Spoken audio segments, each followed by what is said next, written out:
에 속한 신령한 복, 그런 제목으로 은혜를 나누려고 합니다. 여러분들은 어떤 복을 받기를 원하십니까? 제일 누리고 싶은 복이 뭐죠?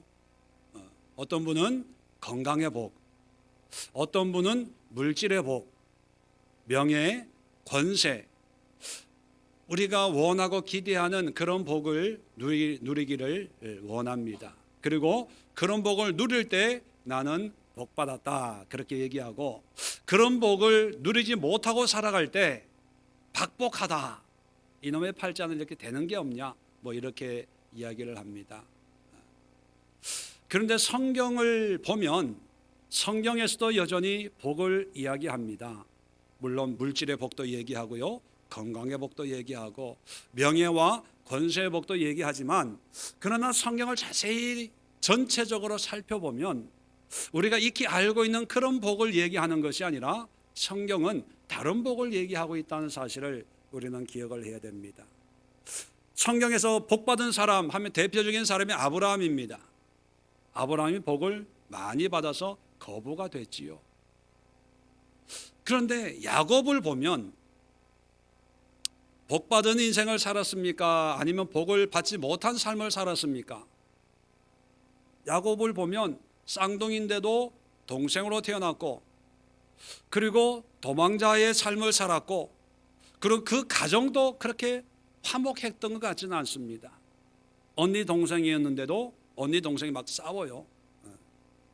그리고 그의 노후를 보면 기근이 들어서 먹을 것이 없어가지고 가난해가지고 살기 위해서 이민 아닌 이민을 애굽으로 내려가는 걸 보면, 아브라함과 야곱을 비교하면 야곱은 복된 삶이 아니고 본인 스스로도 참 우여곡절 많은 인생을 살았습니다, 바로 앞에 그렇게 고백하고 있는 걸 보면 그렇게 행복한 삶은 아닌 것 같습니다. 그런데 하나님은 아브라함과 이삭과 야곱의 하나님 그렇게 얘기합니다. 아브라함이 복만 받은 것이 아니라 야곱도 복을 누렸다는 거죠.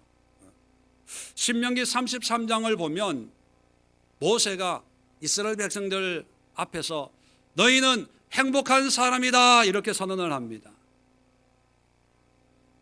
출애굽에서 광야 30년을 산 사람들을 향해서 행복하대요. 그들이 집이 있었을까요? 그들이 땅이 있었을까요? 그들이 세상이 아는 권세와 권력을 누렸기 때문에 행복하다고 선언할까요? 아닙니다. 그들은 가진 게 하나도 없어요. 누리고 있는 게 아무것도 없어요. 내 것이라고 이 말뚝 하나 박을 땅 하나 없는데, 그리고 요단강을 건너서 가나안 땅에 들어가면 전쟁입니다. 요즘 핵의 문제로 전쟁의 위기 속에 빠져 있는 것처럼 우리는 막연한 두려움 속에 있지만, 이스라엘 백성들은 당면한 문제, 피할 수 없는 그런 전쟁 속에서 죽을지 살지, 얼마나 피를 많이 흘려야 될지 모르는 그런 상황에 있는데, 모세는 너희가 행복하다 그렇게 얘기합니다. 마태복음 5장에 보면 우리가 익히 알고 있는 팔복 설교를 보면 마음이 가난한 자가 복이 있대요. 아니, 우리가 익히 알고 있는 그런 복의 개념과 하나님이 말씀하고 있는 복의 개념과는 상당한 차이가 있습니다. 그런데 이런 성경을 하나님이 우리에게 주신 말씀으로 믿고 있는 우리 그리스도인들이 생각하는 복이 세상이 추구하는 그런 복이 아니라 성경에서 말씀하고 있는 복이 되어야 되는데, 우리도 여전히 하나님을 믿고 신앙생활을 한다고 하지만 우리의 마음속에, 머릿속에 만들어져 있는 그 복의 개념은 세상 안 믿는 사람과 함께 공유하는 그런 복을 가지고 있다는 것입니다. 오늘 에베소서를 기록하고 있는 사도 바울은 복음을 전하다가 로마 감옥에 갇혀 있는 상황입니다. 그래서 이 에베소서를 옥중서신이다, 감옥에 갇혀서 쓴 편지다, 그런 별명을 붙입니다. 자, 감옥에 갇혀 있는 이 바울, 요즘도 감옥에 갇혀 있는 것이 그렇게 쉬운 일은 아닌데 2000년 전에 로마 시대에 바울이 갇혀 있는 이유는 정치 사상범입니다. 왜냐하면 당시의 종교는 로마 황제를 신으로 섬기는 그런 황제 숭배 시대였거든요. 그런데 뜬금없이 예수라는 청년이 하나님이다 이것을 전하다 보니까 사회의 무리를 일으키고 혼란하게 하고 다른 신을 섬기는 아주 흉악한 범죄인이기 때문에 죽음을 눈앞에 두고 있는 그런 위기 속에 빠져들게 되었거든요. 자, 그런데 에베소에 있는 교인들에게 편지를 해야 될 일이 생겨서 그 편지를 쓰는데, 자, 1절 2절은 그냥 형식적인 인사말입니다. 어떤 편지에나 이런 투로 이제 서론을 쓰고 있다가 인사를 마치고 이제 3절 이하에는 본론을 얘기하고 있거든요. 그래서 원어를 보면 3절로 14절까지의 내용은 한 문장으로 되어 있습니다. 한 문장으로 되어 있는데 편지의 시작을 뭘로 시작하냐면 찬송하리로다 이렇게 시작을 해요. 그리고 그 끝을 14절 끝에도 보면 그의 영광을 찬송하게 하려 하심이라. 아니, 지금 상황이 찬송이 나올 상황입니까? 아니, 지금 여건이 감옥 밖에 있는 사람들에게 하나님을 찬양하자, 찬양합시다, 나는 찬양합니다 이렇게 얘기할 그런 상황이 아니지 않습니까? 그런데 편지의 시작을 찬양으로 해요. 찬양으로 찬송합시다, 하나님의 영광을 노래합시다 이렇게 이야기하고 있다는 거예요. 왜 그럴까? 그 이유가 있습니다. 3절에 보니까 찬송하리로다 하나님 곧 우리 주 예수 그리스도 아버지께서 그리스도 안에서 하늘에 속한 모든 신령한 복을 우리에게 주셨기 때문이다. 뭡니까? 한마디로 얘기하면 내 안에 뭐가 있다? 신령한 복이 있다. 신령한 복. 돈도 없어요, 명예도 없어요, 자유도 없어요. 바울은 건강도 없었죠. 가지고 있는 거라고는 겉옷 한 벌 밖에 없는, 그리고 찾아오는 사람도 없어요. 이런 사람 누가 감히 면회하겠습니까? 찾아오는 것은 단 하나, 죽음의 그림자. 오늘 죽을지 내일 죽을지, 살아서 이 감옥을 나갈지 모르는 그런 두려움 속에 있는데도 찬송하리로다 그렇게 얘기합니다. 여러분은 이런 고백을 하실 수 있겠습니까? 돈이 없어요? 건강이 없어요? 알아주는 사람이 없어요. 오래 핍박이 있어요. 내일에 대한 소망이 없어요. 그러나 마음에는 찬송하리로다, 하나님의 영광을 노래합시다 이렇게 얘기할 수 있는 그런 고백이 있을까요? 아무나 있는 게 아니라 어떤 사람에게 있냐? 바울이 얘기하고 있는 것처럼 그리스도 예수 안에서, 그리스도 안에서 하늘에 속한 모든 신령한 복이 있을 때 이런 고백이 터져 나온다는 거예요. 바울은 세상의 복과 구별하기 위해서 몇 가지로 같은 의미지만 중첩적으로 이것을 강조합니다. 그리스도 안에 있는 복, 그리고 이 땅에 있는 것이 아니라 하나님께 속한 하늘에 있는 복, 그리고 이 세상 사람들이 만지고 누리고 쓰고 하는 그런 육적인 세상적인 복이 아니라 신령한 복을 하나님이 우리에게 주셨다는 거예요. 그러니까 이 복이 내 안에 있으니까 환경이 어떻든 간에 감사하고 기뻐하고 하나님을 찬양하고 싶고 하나님의 그 영광을 노래하고 싶다, 이런 고백을 하는 거예요. 여러분, 이것이 바울의 고백이라면 이런 고백을 성경을 통해서 우리에게 들려주고 있는 이유는 뭡니까? 너희도 그리스도인이고 너희도 하나님의 자녀라면 이러한 복을 누리고 이러한 삶을 살아야 된다 하는 것이 하나님의 뜻이기 때문입니다. 그렇다면 우리 그리스도인들이 추구해야 될 진정한 복은 신령한 복이, 그리고 하늘에 속한 복이, 그리고 그리스도 안에 있는 복입니다. 반대로 말씀드리면 그리스도 안에 하늘에 신령한 것이 아닌 것은 복이다 아니다. 로또 샀는데 1등 당첨됐다, 복이다 아니다. 평소에 하는 대로 대답을 하십시오. 복이다 아니다. 땅을 샀는데 거기에 신도시가 개발된다고 해가지고 10배로 뛰었다, 하나님이 하셨다, 기다 아니다. 물론 하나님 안에 이루어질 수도 있지만 막연하게 물질, 명예, 권세, 이것이 복이 될 수는 없다는 거예요. 세상의 복을 우리가 누려도요, 로또 1등 당첨이 돼도요, 과연 행복할까요? 얼마 전에 뉴스를 보니까 로또 1등 당첨된 사람이 나중에 보니까 노숙자로 이렇게 살더라는 것이 뉴스에 나왔었죠. 다 이혼하고 자살하고 가족이 깨어지고. 세상의 복이라고 하는 그 실체를 보면 복이 아니에요. 어떤 사람들은 건강이 참 복이지요. 그런데 건강하다고 해서 먹고 마시고 쾌락과 오락과 음란, 세상 속에 빠져들어서 결국 하나님과 상관없는 삶을 사는 사람들이 얼마나 많습니까? 오히려 몸이 병이 찾아와서 기도하게 되고 예수를 알게 되고 겸손하게 되고 그래서 구원을 받는 그런 사람들이 또 얼마나 많습니까? 우리가 추구해야 될 복은 신령한 복입니다. 이 복만 있으면요, 나는 가난해도 괜찮아요, 병들어도 괜찮아요.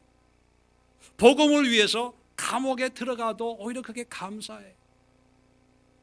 내 안에 이 복이 있기 때문에 그 누구 앞에서도 떳떳하고 당당하고 어떤 상황 속에서도 하나님을 찬양하고 오히려 바깥에 있는 사람들을 위로하고 권세와 권력과 부를 누리면서 떵떵거리고 살고 있는 사람들을 애처롭게 바라보면서 그들에게 권면과 위로를 할 수 있는 이런 사람이 될 수가 있다는 거예요. 그러니까 우리 그리스도인들은 이런 복을 위해서 기도하고 이런 복을 위해서 예배드리고 이런 복을 사모하는 그런 삶이 되어져야 된다는 거예요. 그러면 이 신령한 복은 구체적으로 어떤 복을 얘기하느냐 궁금하시죠? 네, 궁금하신 분만 아멘. 별로 아닌 것 같아요. 네, 축도로 마칠까요? 네. 자, 오늘 14절까지 바울이 이 하늘에 속한 신령한 복을 얘기하면서 이런 복이 우리에게 임했으니까 하나님을 찬양합시다, 그렇게 3번을 얘기해요. 자, 6절 끝에 보면 거저 주신 바 그의 은혜의 영광을 찬송하게 하려는 것이라. 왜 이런 찬송이 나옵니까? 하나님의 신령한 복이 임했기 때문에 찬양하는 거예요. 자, 그러면 신령한 복이란 5절에 담겨져 있습니다. 자, 12절도 보면 그 바라던 영광의 찬송이 되게 하려 하심이라. 왜 찬양을 합니까? 신령한 복이 있기 때문에. 그 복이 뭐냐? 11절에 소개되고 있습니다. 자, 14절 끝에도 그의 영광을 찬송하게 하려 하심이라. 이 찬양은 신령한 복 때문에 찬양을 하는 거거든요. 그 실체가 13절에 소개되고 있습니다. 그러면 하나씩 정말 신령한 복, 하늘에 속한 복, 근본적이고 궁극적이고 반드시 누려야 될 복이 뭐냐? 3가지인데 첫 번째 5절에 보니까 그 기쁘신 뜻대로 우리를 예정하사 예수 그리스도로 말미암아 자기의 아들들이 되게 하셨으니.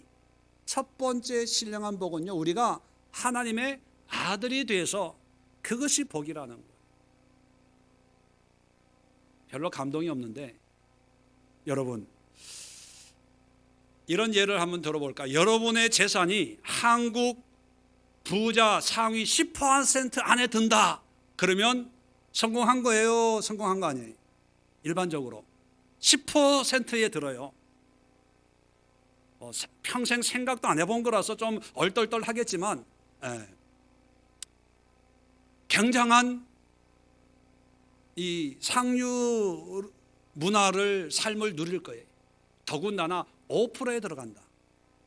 잘 사는 사람이 못 사는 사람이 엄청 잘 살 거예요. 상위 5%의 부를 누리고 있다면 누구나 잘 산다, 복 받았다, 성공했다라고 인정을 할 정도예요. 자, 그렇다면 여러분, 우리는 좀 이렇게 스케일을 넓게 해서 한국이 아니라 전 세계를 놓고 봅시다. 전 세계 인구가 71억 정도 된답니다. 그 71억 가운데 예수님과 연관되어 있는 종교, 뭐 가톨릭, 개신교, 뭐 러시아 종교회, 뭐 이단들 다 포함하면 예수님과 하나님과 관계되어 있는 종교를 믿는 사람들이 약 한 30% 정도 된대요.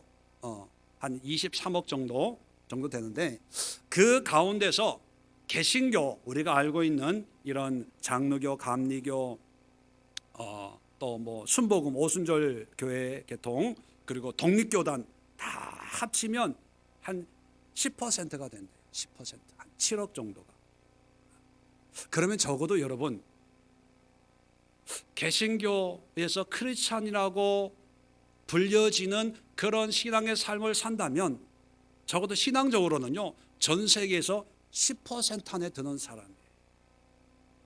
그 10% 가운데서 예수님을 나의 구세주로 영접하고 오직 예수 그리스도로 말미암아 하나님의 구원을 누릴 수 있다는, 우리가 보통 얘기하는 거듭난 그리스도인, 본 어게인 크리스찬의 숫자가 몇 명일까? 이건 몰라요. 10%의 기독교인들 가운데 구원받은 사람의 숫자가 몇 %가 될까요?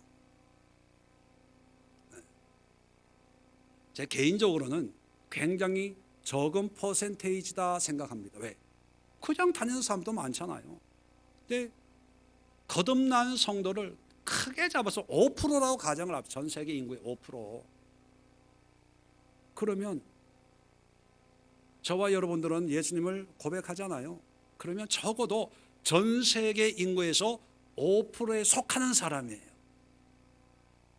옆에 있는 분, 앞뒤로 있는 분들에게 인사 한번 합시다. 대단하십니다. 이 액센트를 조심해야 됩니다. 대단하다 이러면 좀 이렇게 비꼬는 것처럼 들려줄 수가 있는데, 정말 옆에 앉아 있는 분이요, 전 세계 인구의 5%에 속하는 사람이에요. 물론 10%에 속한 사람도 있고 30%에 속한 사람도 있을 수 있지만, 적어도 저희들이 예수 그리스도를 구원의 주로 고백을 한다면 70억 인구 가운데 5%에 속하는 사람, 복의 요한이에요. 아까는 재산 5%에 속하면 복이라고 대답하더니만 신앙 5%에 속한다는 게 별로 감동이 없는데, 여러분이 인정하든 안 하든요, 하나님께서 우리를 하나님의 자녀로 삼아주셨어요. 근데 그냥 삼아준 게 아니라, 자 4절 봅시다. 창세 전에 즉흥적으로 우리 얼굴 보고 우리 인격 보고 우리가 마음 착한 마음씨를 보고 자녀 삼은 게 아니고, 미리 창세 전에 그리스도 안에서 우리를 택하고 우리로 사랑 안에서 그 앞에 거룩하고 흠이 없게 하시려고. 잘 보세요. 그 앞이라고 하는 것은 하나님 앞을 얘기하는 거죠. 하나님 앞에 거룩하고 흠이 없게 하시려고. 자, 하시려고 하는 것은 지금 하나님 앞에 우리의 모습이 거룩하고 흠이 없다는 거예요. 거룩하지도 흠이 많다는 걸 의미합니까? 없다는 거예요? 있다는 거예요? 있다는 거예요. 있는데 없게 하려고, 그런 뜻이에요. 그러니까 하나님 앞에 우리는 창세전에 우리를 예정하고 택정할 때 구원받을 자격이 있는 게 아니고, 여전히 쏘갈머리 못됐고 주변 머리 없고 성격 괴팍하고 이기적이고 욕심 많고 그저 그냥 눈치 코치 보면서 요리조리 미꾸라지 피하듯이 이렇게 피하고 저렇게 피하고, 이러면 음란하고 술 취하고 방탕하고 그런 사람들이. 그런데도 하나님이 거룩하고 흠 없게 하시려고 잘 보세요. 5절 그 기쁘신 뜻대로 우리를 예정하사 예수 그리스도로 말미암아 자기의 아들들이 되게 하셨다, 그거예요. 잘 보세요. 거룩하고 흠이 없게 하시려고 뭐가 되게 하셨다고요? 아들이 되게 하셨다. 이게 축복이에요. 이게 축복이에요. 왜냐하면 여러분, 내가 하나님의 아들이 될 자격이 있어서 자격이 되면 그건 축복이에요, 아니에요? 아니에요. 그건 권리예요, 권리. 내가 그만큼 노력했고 그만큼 헌신했고 정말로 죄에 물들지 않으려고 세상 안 보고 산속에 천막 쳐놓고 세상을 떠나서 돌을 닦았어요. 성경책 한 권 가지고. 그래서 주님 오실 때, 주님 앞에 갈 때 내가 거룩하고 흠없게 살려고, 물론 그렇다고 의롭게 되는 건 아니지만 예를 들어서 그렇게 해가지고 하나님 앞에 섰어요. 그래서 너 거룩하다, 흠이 없이 살았다, 내가 너를 구원시켜 줄게, 이럴 때 그거는 복이 될 수가 없어요. 그거는 당연한 권리고 내 수고에 대한 대가로 오는 거예요. 그런데 정말 복이 되는 건 뭐예요? 그렇게 살지도 못했는데, 그럴 자격도 없는데 그냥 하나님이 나를 아들 삼아 주신 거예요. 그래서 그 아들이 됨으로 해서 나를 거룩하다 인정해 주는 거예요. 흠이 없다고 그냥 봐주는 거예요. 이게 복인 거예요. 이게 복인 거예요. 이 복을 누가 누리고 있다? 우리가 누리고 있는 거예요. 이건 우리가 뭐 열심히 한다고 될 일이 아니에요. 내가 하나님 앞에 더 잘 보인다고 10의 1조가 아니 2조를 드린다고 되어지는 것이 아니고, 주일 예배가 아니라 수요 예배, 금요 예배뿐만 아니고 화요일, 목요일, 토요일, 뭐 새벽기도, 철야기도, 금식기도 한다고 되는 것이 아니라, 그냥 그렇게 하기도 전에, 우리가 태어나기도 전에 창세전에 우리를 택하시고 예정하시고 이미 우리를 거룩하고 흠이 없도록 하기 위해서 하나님의 자녀로 삼아 주신 거예요. 그러니까 여러분, 하나님을 향해서 아버지 하나님 이렇게 부르는 이것만도 복이에요. 복이에요. 감동이 없나 본데, 우리는 너무 습관적으로 하나님 하늘에 계신 우리 아버지여 이러잖아요. 그 아버지가 아무한테나 그 아버지가 되는 게 아니고, 하나님이 우리를 아들 삼으시고 그 아들 자녀로 하여금 하나님이 우리 아버지십니다라고 한 그 고백 뒤에는 하나님의 이런 수고가 있다는 거예요. 자, 더 귀한 것은 아까도 말씀드렸지만, 우리가 하나님의 아들 된 것은 자격이 있어서가 아니라 자격이 없는데도 자격을 갖추기 위해서, 우리를 거룩하고 흠이 없게 하기 위해서 우리의 아들로 삼아 주셨기 때문에, 자, 아들 된 우리 인간의 입장에서는 여전히 흠이 있고 죄도 있고 거룩한 모습이 아니에요. 예배 시간에 졸기도 해요. 주님 앞에 들어가 떼 먹기도 해요. 이번에 추석 연휴에 여행을 가야 되고 선물 사야 되는데, 하나님 미안해요, 우선 급한 불부터 끄고. 목사님은 알까요, 모를까요? 모르니까 그렇게 떳떳하게 앉아 계시겠죠. 근데 하나님은 다 아세요. 그런데 하나님은 우리를 뭘 삼으셨다? 그래서 아들 삼으신 거예요. 만약에 우리가 철저하게 주님 앞에 헌신하고 기도하고 한 점 어그러짐 없이 신앙생활 한다고 한다면 하나님의 아들의 지위가 필요치 않아요. 왜? 그 자체로도 구원받을 수 있으니까. 물론 오해하지 마세요. 인간 선행으로 구원받는다는 의미는 아니고 논리적으로. 그런데 하나님은 우리의 연약함에도 자녀 삼아 주셨어요. 그래서 자녀가 되었기 때문에 거룩을 살아가는 거예요. 자녀가 되었기 때문에 하나님 앞에 흠없는 삶을 살려고 노력하는 거예요. 세상의 원리는요, 흠이 없고 거룩해야 아들이라고 인정해 주는 게 세상의 원리예요. 근데 하나님의 원리는 부족하지만 먼저 인정을 해줘요. 그래서 그 인정을 받았다는 은혜 가운데 그렇게 살려고 하는, 성화라 그러죠. 거룩의 길을 걷게 하는 거예요. 이게 하나님의 원리인데, 이런 은혜를 누리는 것이 복이라는 거예요. 그래서 바울은 감옥에 갇혀 있지만 내가 하나님의 아들 되었다는 그 사실 앞에 내일 죽어도 찬송하리로다 고백하는 겁니다. 두 번째 신령한 축복을 뭐로 얘기하냐면 11절에 보면 모든 일을 그의 뜻의 결정대로 일하시는 이의 계획을 따라 우리가 예정을 입어 그 안에서 기업이 되었으니 영광의 찬송이 되게 하려 하십니다. 뭡니까? 우리가 하나님의 기업이 된 거예요. 기업. 자, 기업 그러면 가장 먼저 떠오르는 이미지가 뭡니까? 중소기업, 대기업. 그런데 성경에서 기업은 그런 회사, 컴퍼니의 의미가 아니고 구약에서의 기업이라고 하는 것은 하나님께서 이스라엘 백성들에게 주신 땅을 기업이라고 얘기합니다. 가나안을 기업으로 주셨다. 각 지파의 기업으로 주셨다. 어떤 재산의 의미를 얘기하는 거예요. 재산의 의미. 근데 신약에 오면 똑같은 의미인데 이 대상이 구약은 땅, 재산, 물질을 의미하는 거였다면 신약의 이 기업의 의미는 사람을 의미합니다.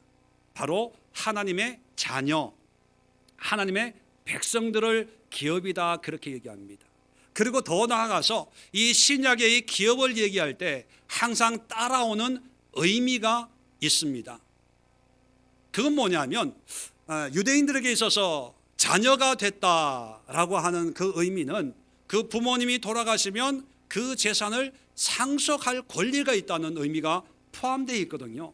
마찬가지로 하나님의 백성, 하나님의 자녀가 됐다면 그 자녀는 때가 되면 하나님의 재산, 물론 하나님이 재산을 가지고 있는 건 아니지만 하나님의 권위, 영광, 권세를 상속받을 자격이 있는 것으로 그 의미가 포함되어 있습니다. 그래서 기업이라는 단어하고 상속 또는 유업이라는 단어가 똑같아요. 문장에 따라서 조금씩 그 의미를 살려서 오늘 본문에는 기업, 다른 데는 상속 또는 유업 이렇게 번역을 하는데 그 원어의 의미는 뿌리는 똑같아요. 기업이라는 의미인데, 자, 로마서 8장 16절 17절을 보면 이런 말씀이 있습니다. 성령이 친히 우리 영과 더불어 우리가 하나님의 자녀인 것을 증언하시나니, 자, 우리가 하나님의 자녀가 됐어요. 17절에 자녀이면 또한 상속자, 곧 하나님의 상속자요 그리스도와 함께한 상속자니.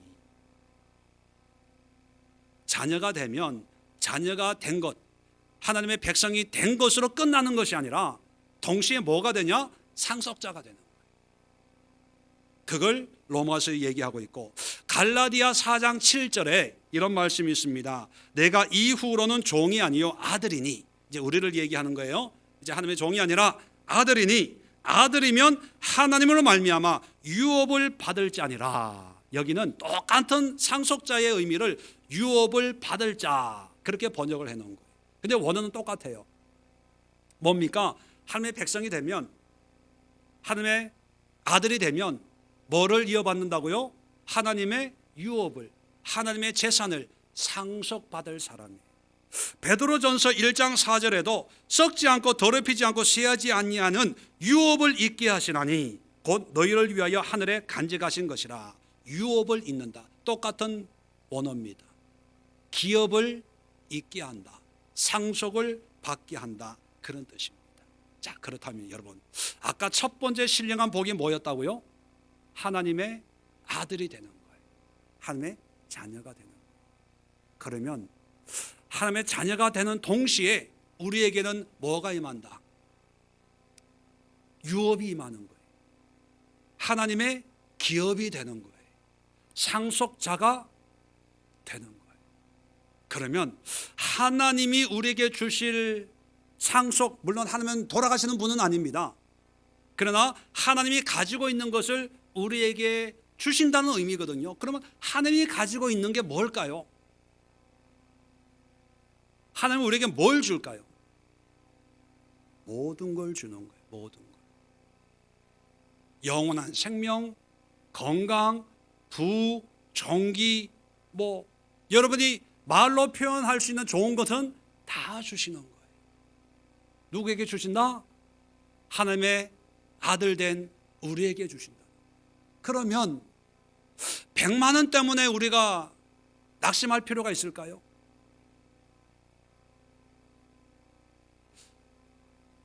천만 원 때문에 자살할 필요가 있을까요? 없습니다. 물질로부터 자유할 수 있고, 또 사람이, 인간이 가장 두려워하는 게 뭡니까? 죽음이겠죠. 죽음도 두려워할 필요가 있을까요? 없어요. 참 재미있는 게 뭐냐면 세상의 복이라고 하는 많은 것들은 죽는 순간 다 놓고 가야 됩니다.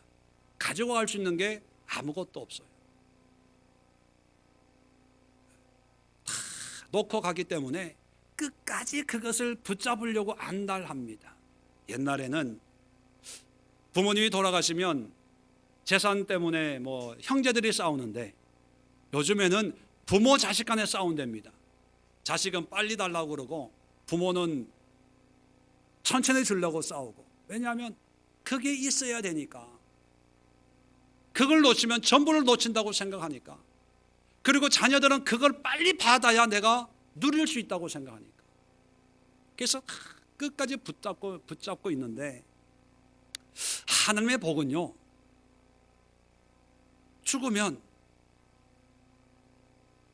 상속자가 그 순간 되는 거예요.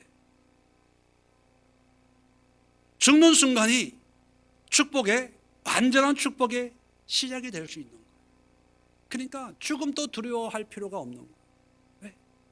바울 입장에서 재산도 없어요, 건강도 없어요, 있는 것보다 없는 게 더 많은 삶이 찾아오는 사람도 없어요.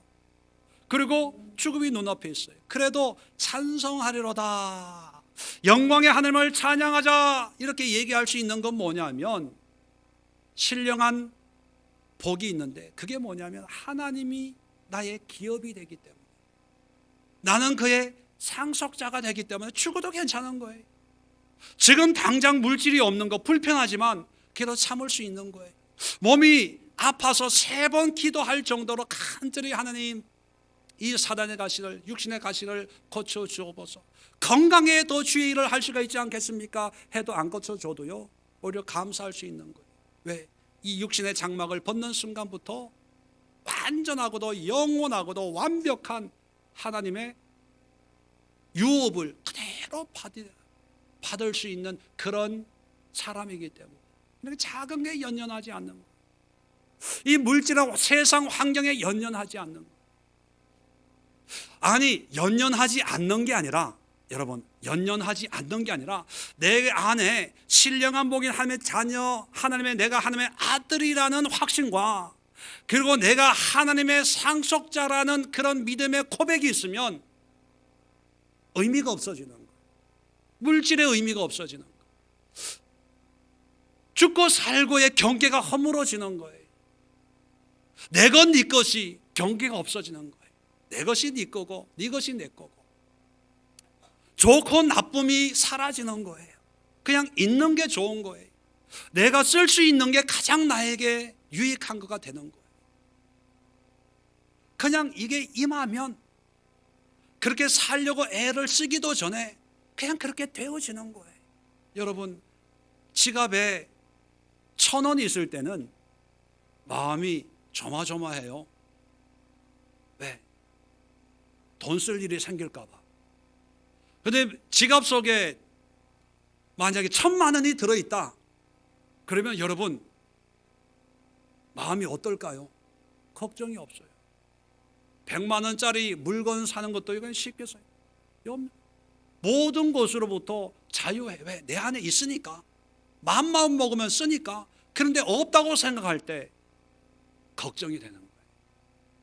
연세 드신 분들은 이 비상금이라고 하는 게 있어야 좀 든든하신가 봐요. 왜냐하면 쓸 일도 없는데 그냥 비상금이 있다라고 하는 거하고 그게 없다라고 하는 거하고 그 심리적인 그 압박 때문에 초조한 거예요. 그래서 저희도 미국 갈 때 혹시 무슨 일이 있으면 쓰십시오 해서 이렇게 통장에 이렇게 돈을 조금 이렇게 넣어드리고 갔어요. 야, 마음이 좀 편하다 그러시더라고요. 왜냐하면 있는 거하고 없는 거하고 삶이 달라지는 거예요. 마음 태도가 달라져요. 물론 그걸 쓰고 안 쓰고 두 번째 문제입니다. 우리 안에 이 신령한 복이 있다 이걸 믿고 확신할 때 우리의 삶과 있을 거야, 있겠지 뭐, 근데 죽어봐야 알지 뭐, 그런데 여전히 세상에 염려 걱정 근심이 있는 그런 믿음 생활하는 거하고 이건 수준의 차이가 생기는 거예요. 여러분, 우리가 하나님의 상속자예요. 유업자입니다. 이 세상에 어떤 것과 바꿀 수 없는 그런 값진 것을 하나님이 창세전에 우리를 택하시고 예정하시고 자녀 삼아주시고, 자녀 삼아주신 목적이 예배 잘 들어라, 교회 충성 봉사해라, 헌금 많이 갖다 바쳐라, 이걸 위해서 자녀로 삼아주신 것이 아니라 하나님의 모든 소유를 우리와 나누기 위해서 우리를 자녀 삼아주셨다면 장차 때가 되면 상속자라고 하는 거 당장 그걸 쓸 수 있는 건 아니잖아요. 어떤 시점이 돼야 그걸 쓰는 것처럼 어떤 시점이 될 때 하나님이 우리가 주세요 하기도 전에 자동적으로 주시는 거예요. 그러니까 우리는 부자다 가난하다, 부자예요. 아무리 암 질병이 있어도요, 하나님의 상속자가 되는 동시에 어떻게 될까요? 건강해져요. 천국에 암 환자로 갈까요? 장애를 가지고 천국 갈까요? 여러분, 천국은 가장 완벽한 상태예요. 다 모든 질병이 치료받는다는 거예요. 나는 쌍꺼풀이 없어서 눈이 이렇고, 콧대가 낮아서 이렇고, 그런 불평이 천국에 있을까요? 가장 이쁜, 가장 아름다운 그런 상태로 천국에 가니까 여러분, 비싼 돈 들여서 쌍꺼풀하고 하려고 애쓰지 마세요. 하고 싶으면 어쩔 수 없이 하겠지만 그런 마음에 담대함이 생기면 기쁘고 감사하고, 비싼 거 봐도요, 저건 천국 가서 보도블록 하나 팔아가지고 사면 되지 용기가 생기는 거예요. 그런데 반대가 되면 하나님을 믿어도요, 은혜 받았다고 해도 세상이 부러워져요. 나도 저런 집에 한번 살아봐야 되겠다, 저런 가방 하나 들고 구례동을 한번 활보해봐야 되겠다, 나도 저런 차 한 번 태어났는데 저 사람은 무슨 복을 받아가지고 저런 좋은 차 타고 다니고 나는 버스 타냐. 나도 한번 하나님 축복 좀 주세요, 이런 게 없어져요. 세 번째 신령한 복이 뭐냐 하면 13절에 있습니다.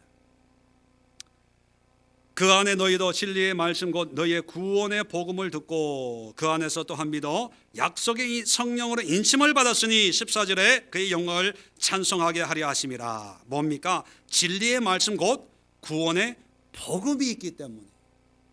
복음이, 여러분, 세상에는 많은 사상과 이념과 종교와 교리와 어떤 그런 좋은 그 신념들이 많아요. 근데 누구나 그걸 믿고, 불교도들은 불교를, 이슬람은 이슬람을, 어떤 무종교들은 무종교의 어떤 여러 가지 신념이나 사상을 다 나름대로 가지고 살죠. 그 수많은 종교와 이념과 사상들 가운데 우리는 하나님을 알게 됐다는 거예요. 그 하나님을 이 말씀을 통해서 알게 된 게 복이라는 거예요.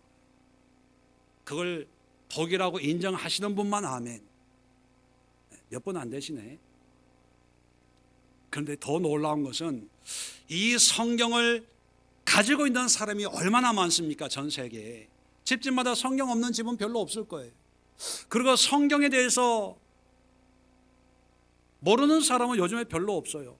그래도 한 번쯤은 듣고 알고 한 번쯤은 교회 다녀보고 뭐 전도 초청 잔치든지 뭐 선물 준다고 하든지 하여튼 뭐 교회를 다녀본 사람이 많은데 그 가운데 이 말씀이 진리의 말씀이다 라고 깨닫는 사람이 얼마나 되겠습니까? 그런데 적어도 우리는 뭐 깊이 알지는 못하지만 그래도 적어도 이 말씀이 하나님이 우리에게 주신 진리의 말씀이다 라는 것을 우리는 인정을 하잖아요. 이게 복이라는 거예요. 이게 복이에요. 더 나아가서 이 진리의 말씀이 나의 영혼을 구원시키는 복된 소식, 복음이다 라고 깨달아진다면 그게 복인 거예요. 가진 것이 없어도요, 그게 복이에요. 바울이 이런 상황에서도 찬송하리로다 외칠 수 있는 게 뭐냐면 그 안에 구원의 복음을 깨닫고 그걸 소유하고 살기 때문에 이제는 죽어도 좋다는 거예요.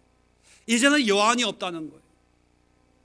이게 그렇게 값진 건데 오늘날 사람들은요 너무 값싼 복에도 끼지도 못하는 복도 아니고 올무라고 생각을 합니다. 진리의 말씀 하면 속으로 진리가 아니라 질린다, 빨리 끝내라, 그렇게 생각을 해요. 구원의 복음, 무슨 구원의 복음이냐, 말도 안 된다 이렇게 생각을 해요. 이게 복을 못 누리는 거죠. 우리가 원해서 구원의 복음을 받게 된 게 아니고요, 아까도 말씀드렸지만 우연하게 누구를 통해서 뭐 전도가 됐던 뭐가 됐던 성경에 대해서 알게 됐어요. 근데 그 성경을, 오늘 성경을 보면요, 자 13절 계속해 너희 구원의 복음을 처음에 뭐하고 듣고, 우연하게 듣게 됐어요. 근데 이 복음을 들었던 사람이 얼마나 많습니까? 지금도 길 가면서 이 전도지를 통해서 복음을 듣고 있는데 그 들은 사람들 중에 두 번째, 그 안에서 또한 믿고 이 복음을 믿게 된 것이 얼마나 귀한 복입니까? 다 듣는다고 믿는 게 아닌데 나는 믿게 됐다는 거예요. 이게 복이에요. 복이에요. 세 번째, 자 믿었는데 약속의 성령으로 인침을 받았다. 성령의 인쳤다는 것은요 도장 찍었다는 거예요. 도장 찍었다는 거예요. 성령으로 도장이 꽝 찍혔다는 거예요. 이게 얼마나 복입니까? 듣고 믿고 인침을 받았어요. 이걸 세 가지를 신학적으로 아주 의미 있는 단어가 있는데 쓰리고다.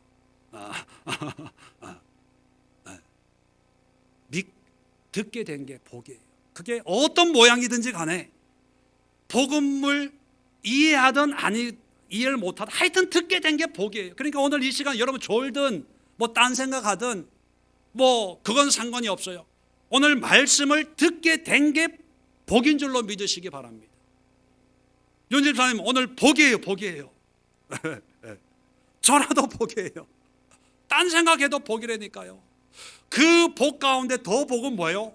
믿게 된 게. 하나님 말씀이 그래? 하나님이 그런 분이야? 그래? 한번 이 믿게 된 게. 박준현 집사님 믿게 된 게 복이에요. 믿게 된 게. 거기다가 도장을 꼭 찔러준 거예요. 성령께서. 이게 얼마나 복입니까? 근데 여기서 중요한 게 있어요. 더 놀라운 복이 숨어져 있습니다. 자, 13절 끝에 보면 약속의 성령으로 인침을 받았다. 도장은 어떤 의미의 도장일까요? 너는 이제 내 자녀고 내 상속자고 이제 내가 너를 구원시킬 것이다 는 도장일까요? 네. 일반적으로 계시록에 보면 임마전자 14만 4천, 나오죠. 인. 그거는 구원받은 자를 얘기해요. 그런데 오늘 성경은 도장은 도장인데 의미가 달라요. 어떤 사람은 이렇게 얘기합니다. 하나님의 예정을 믿는 사람들은, 예정론을 따르는 사람들은 이런 하나님의 선택과 예정과 이런 것을 어떻게 생각하냐면, 하나님 만세지는 나를 구원하기로 작정을 했으니까 이제 내가 하나님을 믿어요, 하나님의 자녀가 됐어요, 하나님의 상속자가 됐다고 고백을 하면 그 다음부터 하나님이 알아서 다 해주실 거라고 생각을 해요. 하나님의 전적인 주권으로 나를 인도하니까, 그러니까 목사님 기도하라고 얘기하지 마세요, 예배 드리라고 얘기하지 마세요, 성경 공부하라고 얘기하지 마세요, 영성 훈련하라고 얘기하지 마세요. 무슨 훈련이 필요합니까? 하나님께서 다 인도하실 건데 그저 우리는 믿고 하나님을 즐거워하면 되지 뭐 거기 훈련이 필요합니까? 그 훈련 자칫 잘못하다가는 내 의가 되고요, 자칫 잘못 행위로 구원을 얻는다고 할 수가 있으니까 하나님의 은혜의 것 외에 다른 무언가 다 행위 구원을 조장하는 겁니다. 그 잘못될 수가 있어요. 나 귀찮게 하지 마세요. 이렇게 생각하는 사람이 있어요. 왜? 그렇게 설교하는 목사님들이 있기 때문에. 저는 그렇게 생각하지 않습니다. 물론 하나님의 구원이지만 하나님의 방법이 달라요. 전적인 처음부터 끝까지 구원이 아니라 하나님이 예정하셨지만, 예정론에 대해서 얘기하려면 시간이 길어지는데, 이것도 제가 우리 성경 공부하신 분들에게 늘 반복해서 말씀드리는 거지만 언어의 함정이다. 예정, 선택, 창세 전 이런 걸 보면 우리는 어떤 상식이 발동이 되냐면 과거, 옛날에. 근데 그게 참 무식한 생각이거든요. 하나님의 선택, 예정, 뭐 이런 모든 시간적인 개념, 공간적인 개념은 기준이 누굽니까? 인간입니까? 하나님입니까? 하나님이 선택하시고 하나님이 예정하시고 하나님이 작정하신 거예요. 그런데 그걸 하나님의 일을 인간의 언어로 표현하다 보니까 사람들이 사용하는 그런 단어를 활용할 수밖에 없어서 선택, 예정, 작정 이런 표현을 하는데, 여러분 하나님에게는 현재, 미래, 과거가 있을까요? 없을까요? 하나님에게는 시간의 흐름이 있을까요? 없을까요?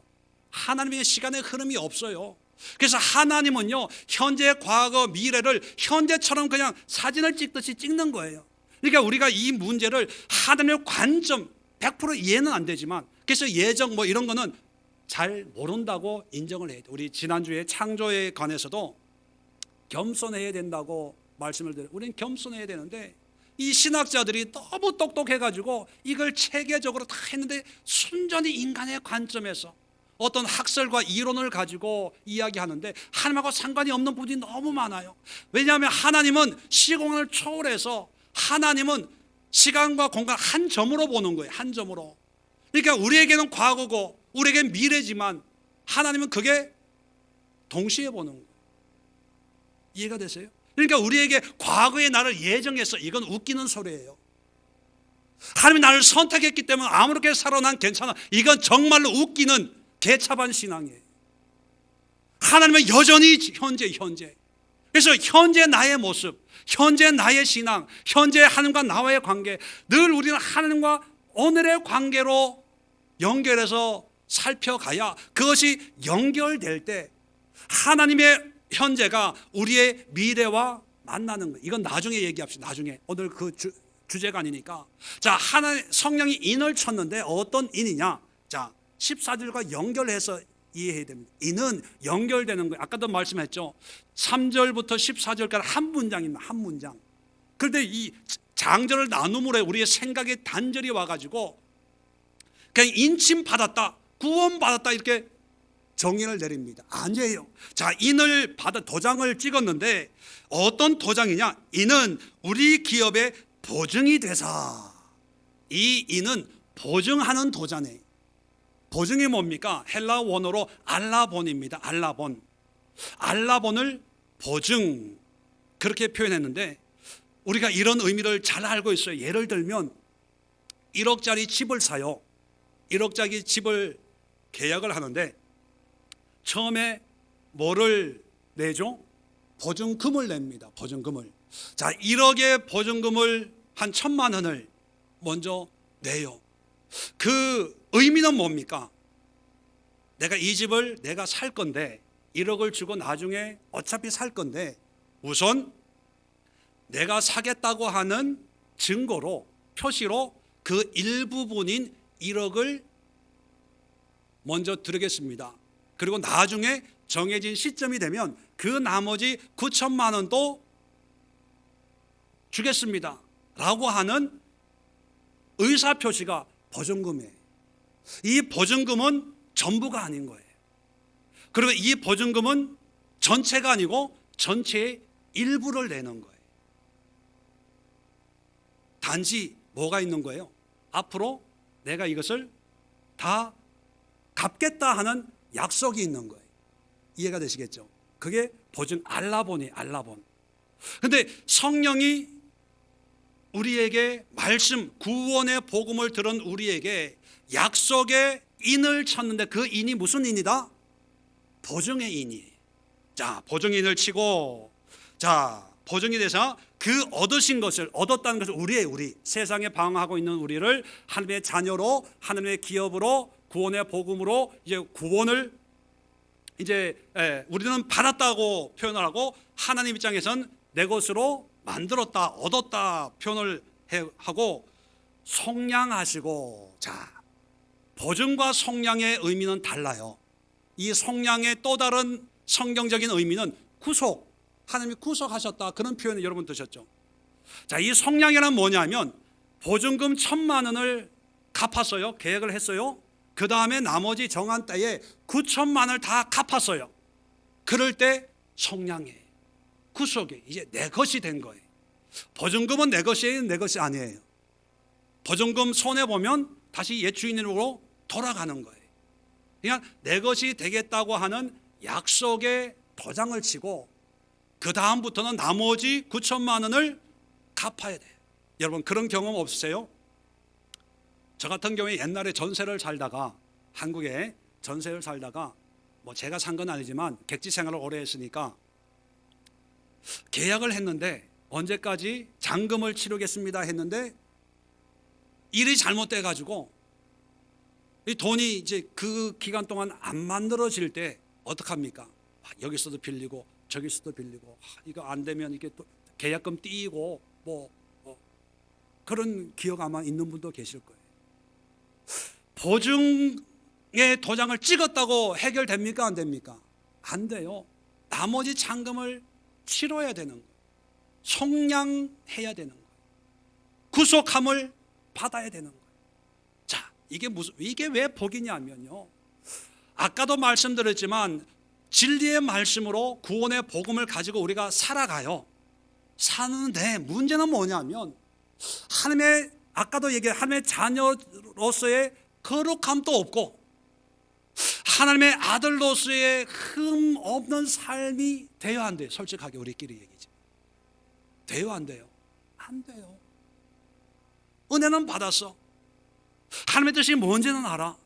그리고 구원의 확신은 있어요. 그런데 아침에 일어나면 애들 늦잠 자는 거 보면 안에서 막 불이 일어나. 그래서 쏟아버려요. 그리고 교회 와서 또 회개 안 해. 하나님 아직도 내가 안 죽었어요. 안 죽었어요. 물질 보면 욕심이 생겨요. 있는데도 내가 더 갖고 싶고 필요한 사람이 있으면 그냥 요즘 왜 이렇게 나이가 들어 노안이 들었나 왜 이렇게 잘 안 보이지 뭐 이러면서 딴청하고 먼 산 바라보고 성령의 감동이 와도요 나중에 하다못해 은혜 받고 감동 받을까 봐 예배 안 와요. 왜? 기도하다가 하나님 감동 주시면 또 순종해야 되니까. 그러니까 애초에 그 근처 얼씬거리지 말자. 교회는 주일 한 번 발을 들어놓는 거지 주중에 들어놓는 게 아니야. 그런데도 구원의 확신과 은혜가 있다고 생각해. 자, 우리가 볼 때는 개차반인 거예요. 내가 하나님은 너 같은 건 구원 안 시켜 이러고 또 남을 그런 사람. 그런데 말씀을 듣고 믿어요. 이건 우리가 하는 거예요. 그죠? 말씀을 듣고 믿어요. 근데 우리의 그 결정, 그 마음을 그냥 내버려 두지 않고 성령님이, 하나님이 여기는 성령님이 우리에게 와가지고 보증을 해줘요. 지금은 이렇지만, 지금은 함량 미달이지만 내가 보증할게요. 지금은 부족하지만 이제 하나님이 정한 그 때까지 잔금을 완납해서 하나님의 구속함을, 하나님의 것이 될 거예요. 내가 도장을 찍을게. 아니, 내가 찍어야 되잖아요. 원래는 내가 해야 돼. 내가 할게요. 내가 애쓰고 내가 노력하고 내가 뭔가 해야 되는데 성령님이 오셔가지고 보증금도 내주시고 도장도 찍어주시고 그리고 우리를 도와주시는 거예요. 인도하는 거예요. 그래서 고린도후서 1장 22절에도 그가 또한 우리에게 인치시고 보증으로 우리 마음에 성령을 주셨느니라. 고린도후서 5장 5절에 이것을 우리에게 이루게 하시고 보증으로 성령을 우리에게 주신 이는 하나님이 신이니라. 하나님이 직접 자기의 영을, 우리 능력으로는 안 되니까 보증인으로 우리에게 보내주신 거예요. 그래서 복음의 구원의 길을 걷게 하신 거예요. 우리가 잘나서 구원받는 게 아니라 하나님의 영이신, 그리고 예수 그리스도의 십자가의 은혜로 우리를 도와주시는 거예요. 그러면 우리는 자, 복음을 들었어요? 믿는 것으로 끝나서는 안 돼요. 믿습니다 한다고 되는 게 아니라 보증으로 우리에게 오신 성령의 인도함을 따라 살아야 돼요. 그래서 행위로 구원받는다는 생각은 어디를, 무엇을 기반으로 하냐 하면 하나님의 뜻과 성령과는 상관없이 내가 뭔가 해야 된다고 생각할 때, 내가 철저하게 주일을 성수하고 11조 감사헌금 봉사 많이 하고 뭐하고 선행을 하고, 이게 행위 구원입니다. 그런데 똑같은 행위지만 성령의 인도함을 받는 그런 삶은 행위 구원이 아니고 하나님의 성령의 인도함을 받는 거예요. 이걸 해야 되는 거예요. 그런데 예정론을 얘기하는 사람들은 이것까지 안 하고 자기 마음대로, 자기 기분에 하나님의 은혜라고 하면 은혜고, 하고 싶으면 하고 안 하고 싶으면 철저히 자기가 중심이 됐어요. 자기 나름대로 기도해보고 하나님의 감동이 안 온대. 누가 그걸 정할 수 있습니까? 자기가 볼 때는 하나님의 뜻이 아니래. 누가 그것을 정할 자격이 있습니까? 인간은 아무것도 없어요. 오직 우리가 할 수 있는 것은 하나님의 뜻 가운데 말씀대로 하라고 하는 것을 하면 되는 거예요. 그럴 때 성령의 감동으로 인도함을 받을 때 그것이 성도의 삶입니다. 요한복음 4장에 보면 수가성 여인이 등장합니다. 세상적으로 보면 구원받을 이유가 있는 여자가 아니에요. 그런데 우연하게 예수님을 만났습니다. 예수님으로 말미암아 복음을 들었어요. 그 복음을 듣고 믿었어요. 그 다음에 어떻게 했습니까? 마을로 가서 전도하는 거예요. 아니, 예수님이 전도하라 그랬어요? 아니, 제자들이 전도 안 하면 구원 못 받는다 그랬습니까? 전도가 행위 구원입니까? 성령의 은혜입니까? 성령의 은혜. 성령의 보증하심으로 지금은 여전히 문제가 많아요.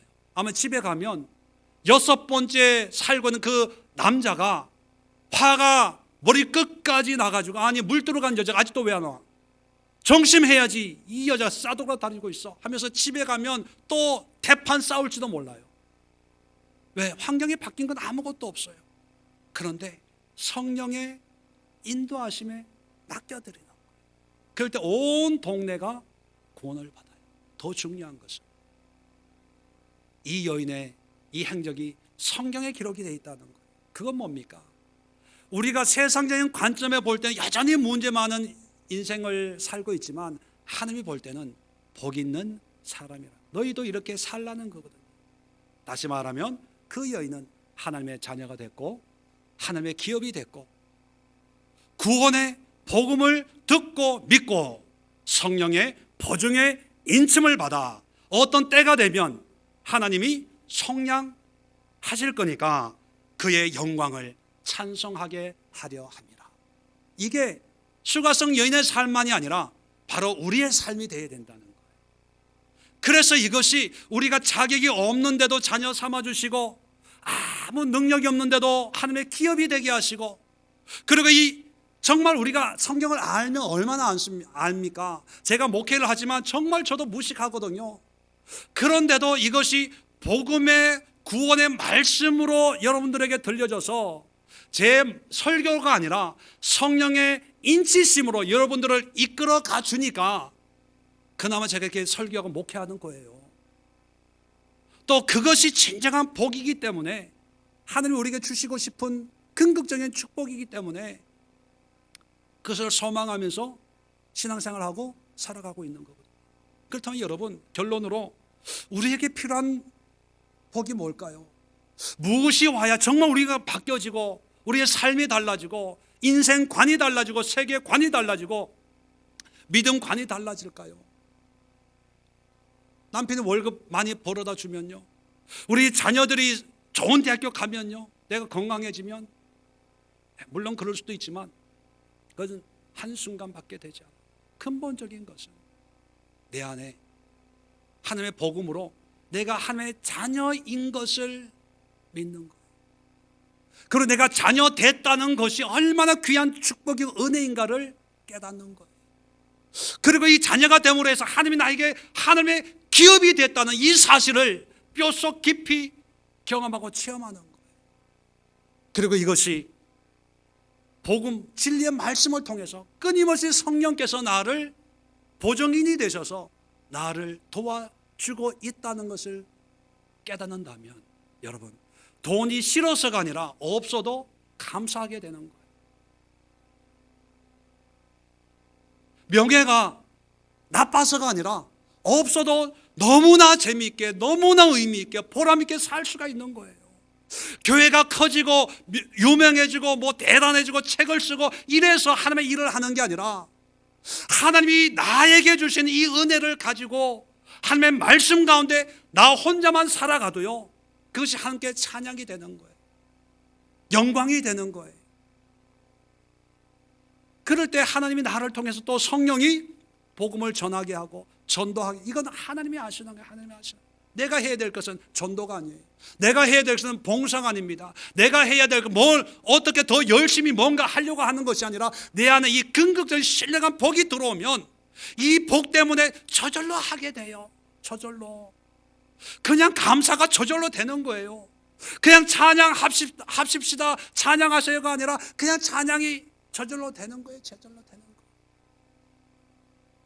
꿈만 같은 얘기지만 바울이 그렇게 살았고 많은 성경의 위인들이 그렇게 살았다면 우리 또한 그렇게 살아야 될 책임과 자세가 갖춰져야 된다는 것입니다.